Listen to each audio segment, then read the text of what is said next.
कौन थी वो नारी जिसका विवाह एक नारी के साथ हुआ था। दोस्तों, ये वो नारी थी जिसने महाभारत के युद्ध में एक विशाल युद्ध लड़ा था। दोस्तों, रामायण और महाभारत में नारियों का जिक्र मिलता है, जिसमें ऐसी अनेक नारियां हैं जिन्होंने युद्ध में भाग लिया था। रामायण की बात की जाए तो रामायण में स्वयं माता कैकेयी थीं, जिन्होंने रामायण के युद्ध में राजा दशरथ के साथ एक विशाल युद्ध में सहयोग दिया था।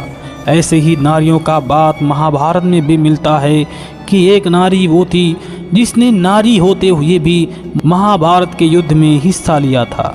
दोस्तों, आज मैं आपको उसी के बारे में बताने जा रहा हूँ।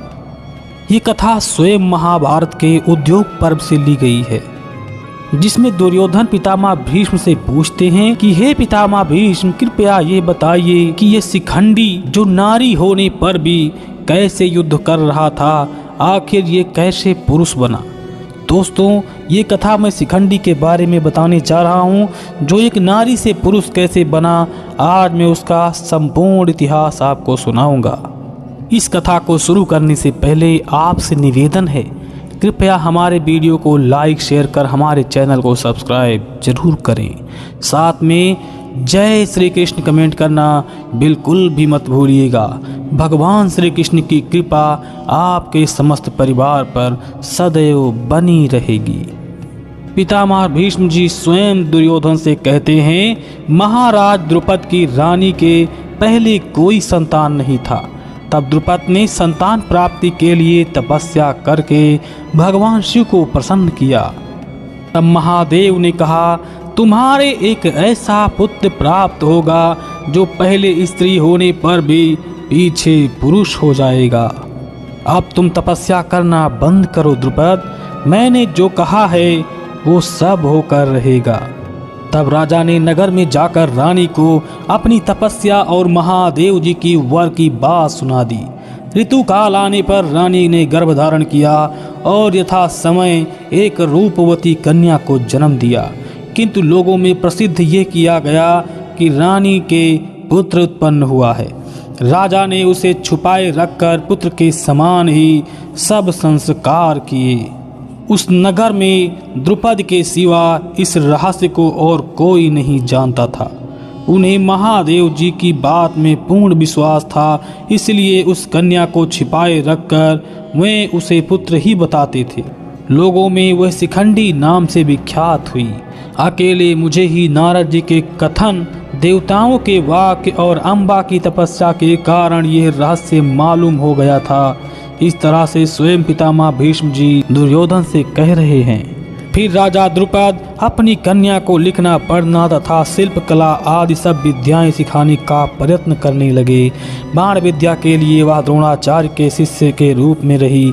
एक बार रानी ने कहा, महाराज, महादेव जी की बात किसी भी प्रकार मिथ्या तो नहीं हो सकती, इसलिए मैं तो जो बात कहती हूँ आपको भी यदि उचित जान पड़े तो कीजिए। आप विधि पूर्वक इसका किसी कन्या से विवाह कर दीजिए। महादेव जी की बात सत्य होकर तो रहेगी ही, इसमें कोई भी संदेह नहीं है। उन दोनों ने वैसे ही निश्चय कर देशाण देश की राजा की कन्या को वरण किया। तब देशाण राज हिरण्यवर्मा ने शिखंडी के साथ अपनी कन्या का विवाह कर दिया। विवाह के बाद शिखंडी काम्पिल्य नगर में आकर रहने लगा। वहाँ हिरण्यवर्मा की कन्या को मालूम हुआ कि ये तो स्त्री है।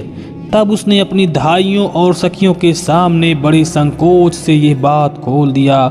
ये सुनकर उन्हें बड़ा दुख हुआ और उन्होंने राजा को समाचार सुनाने के लिए अपनी दूतियाँ भेजी।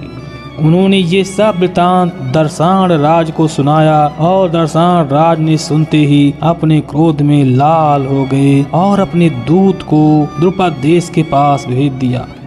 दूत ने राजा द्रुपद के पास आ जाने के बाद एकांत में ले जाकर कहा, राजन, आपने दर्शाण राज को धोखा दिया है, इसलिए उन्होंने बड़े क्रोध में भरकर कहा है कि तुमने मोहवश अपनी कन्या के साथ मेरी कन्या का विवाह कराकर मेरा बड़ा अपमान किया है। तुम्हारा यह विचार बड़ा ही खोटा था, इसलिए अब तुम इस समय धोखे का फल भोगने के लिए तैयार हो जाओ। अब तुम्हारे कुटुंब और मंत्रियों सहित तुम्हें नष्ट कर दूंगा। राजन, दूत की ये बात सुनकर पकड़े हुए चोरों के समान द्रुपद का मुंह बंद हो गया। उन्होंने ऐसी बात नहीं है ऐसा कहकर दूत के द्वारा अपने समधि के मनाने के लिए बड़ा प्रयत्न किया, किंतु हिरण्यवर्मा ने भी पक्का पता लगा लिया कि वह पंचाल राज की पुत्री है। इसलिए वह तुरंत ही पांचाल देश पर चढ़ाई करने के लिए नगर के बाहर निकल पड़े। उस समय उनके साथी राजाओं ने भी निश्चय किया कि यदि शिखंडी कन्या हो तो हम लोग पांचाल राज को कैद करके अपने नगर में ले आएंगे तथा पांचाल देश में दूसरे राजा को गद्दी पर बिठा देंगे, फिर द्रुपद और शिखंडी को मार डालेंगे। दर्शान राज के पास दूत भेजकर शोकाकुल द्रुपद ने एकांत में ले जाकर अपनी स्त्री से कहा, इस कन्या के विषय में तो हमसे बहुत बड़ी मूर्खता हो गई, हम अब क्या करेंगे। शिखंडी के विषय में अब सबको शंका हो रही है कि कन्या नहीं है।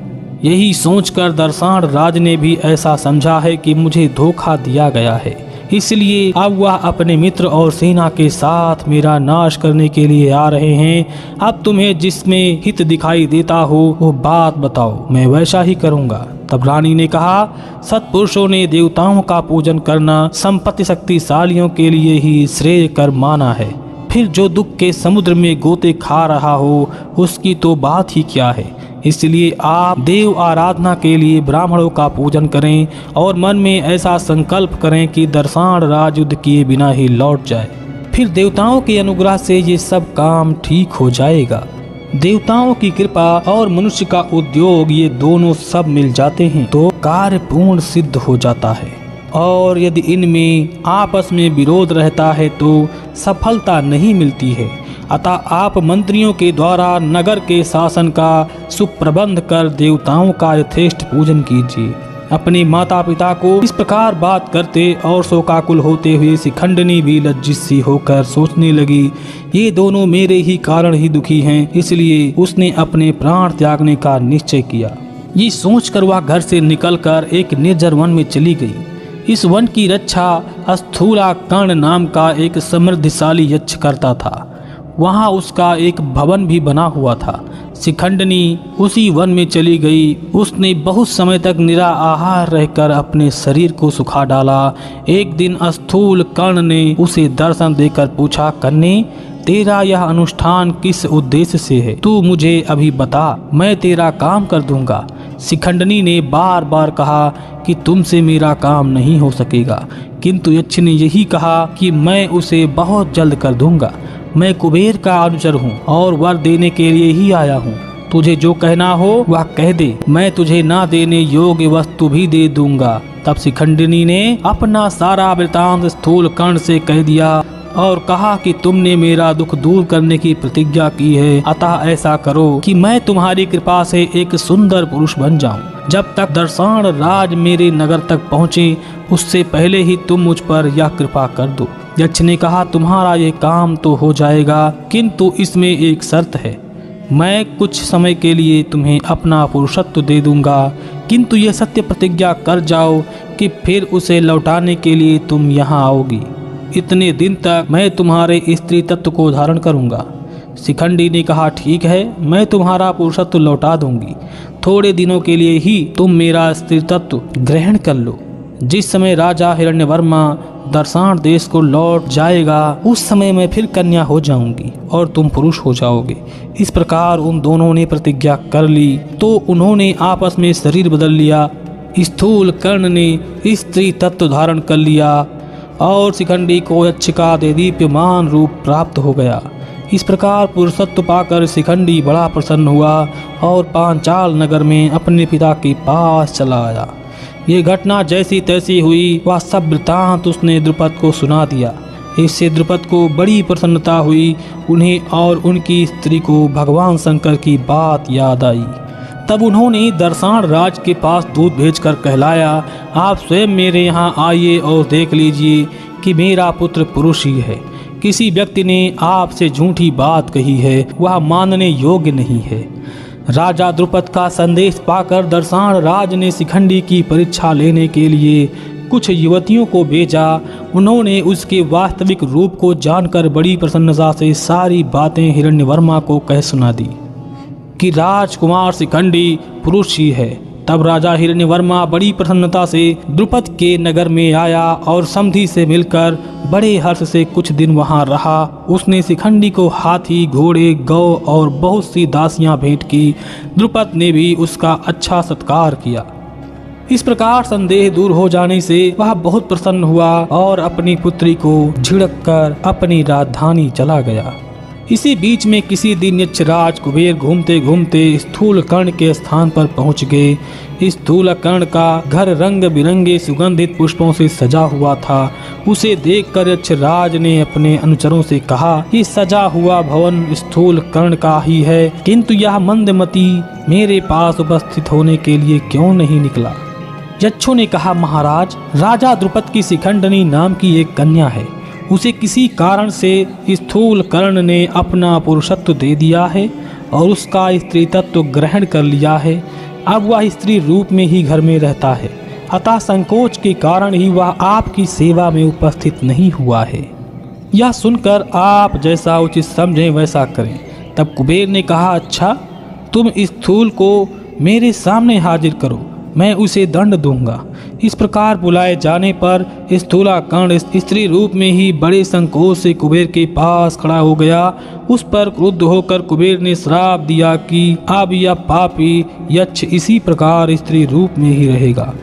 तब दूसरे यक्षों ने स्थूला कर्ण की ओर से प्रार्थना की और कहा, महाराज, आप इस शाप की कोई अवधि निश्चित कर दें।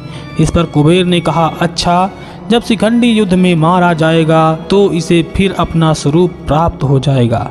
ऐसा कहकर भगवान कुबेर यक्षों के साथ अलकापुरी को चले गए। तो दोस्तों, आपने जाना वो कौन थी नारी जिसका विवाह एक नारी के साथ हुआ था।